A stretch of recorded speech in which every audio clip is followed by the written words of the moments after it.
నమస్తే, welcome to 6 TV. నా పేరు శాలిని. ముందుగా 6 టీవీ ప్రేక్షకులందరికీ ఉగాది శుభాకాంక్షలు. ఇక బులెటిన్ అప్డేట్స్ చూస్తే ఏపీ ప్రభుత్వం ఆధ్వర్యంలో ఉగాది సంబరాలు ఘనంగా నిర్వహించారు. విజయవాడలోని తమ్మలపల్లి కళాక్షేత్రంలో అధికారికంగా జరిగిన కార్యక్రమంలో పండితులు మాడుగల నాగఫణి శర్మ పంచాంగ శ్రవణం చేశారు. ఈ సందర్భంగా మాట్లాడిన సీఎం చంద్రబాబు కీలక వ్యాఖ్యలు చేశారు. పేదరిక నిర్మూలనే జీవిత లక్ష్యంగా పనిచేస్తున్నానని ప్రకటించారు. ఈ సందర్భంగా ముఖ్యమంత్రి సహాయ నిధి కింద 38 కోట్ల రూపాయలను చంద్రబాబు విడుదల చేశారు.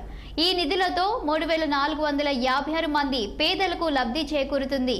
ఉగాది సందర్భంగా 86 మందికి కళారత్న పురస్కారాలను, 116 మందికి ఉగాది పురస్కారాలను సీఎం చంద్రబాబు చేతుల మీదుగా ప్రదానం చేశారు. రాష్ట్రంలో పేదరిక నిర్మూలన చేయడమే తన జీవిత ఆశయమన్నారు చంద్రబాబు. ఇందుకోసం మార్గదర్శి బంగారు కుటుంబం P4 కార్యక్రమాలకు శ్రీకారం చుడుతున్నామని ఆయన ప్రకటించారు. ఈ కార్యక్రమం విజయవంతమైతే తన జన్మ చరితార్థం అవుతుందని చంద్రబాబు చెప్పారు. నాగరిక ప్రపంచంలో, పోటీ ప్రపంచంలో నూతనమైన ఆవిష్కరణలు జరుగుతూనే ఉండాలి. అదే వారు ఇప్పుడు చెప్పారు. నేను హైటెక్ సిటీ కట్టాను. హైటెక్ సిటీ పక్కన మీరు చూస్తే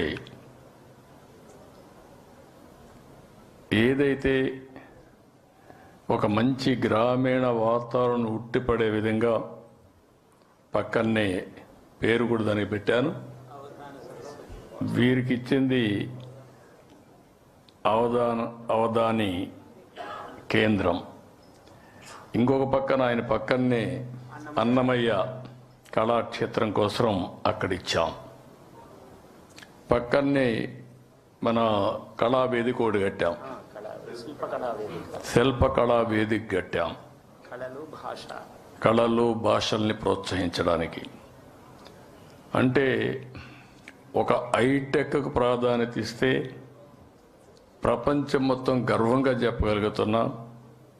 25 సంవత్సరాల్లో అమెరికాలో ఉండే అమెరికన్స్ కంటే 2 ఇంతల ఆదాయం సంపాదించిన జాతి ఏదైనా ఉందంటే తెలుగు జాతి. ఎన్నో యుగాలు కాదు, లేకుంటే శతాబ్దాలు కాదు, ఓన్లీ 25 సంవత్సరాలే మన కళ్ళ ముందర. అదే సమయంలో మన సాంప్రదాయాలు మరిచిపోకూడదని శిల్పకళా వేదిక పెట్టాం, అవధాన కేంద్రం పెట్టాం. అదే మరి అన్నమయ్య క్షేత్రం కూడా పెట్టాం. ఇవన్నీ ఎందుకు గుర్తు చేస్తున్నానంటే చరిత్రను మర్చిపోతే మన వల్ల మనమే మర్చిపోతాం. మన నాగరికతను కానీ, మన సాంప్రదాయాలు కానీ, సంస్కృతిని మర్చిపోతే మన ఉనికినే కోల్పోతామని చెప్పి కూడా నేను మీకు తెలియజేస్తున్నాను. నాగరిక ప్రపంచం తెలంగాణ ప్రభుత్వం ప్రవేశపెట్టిన బడ్జెట్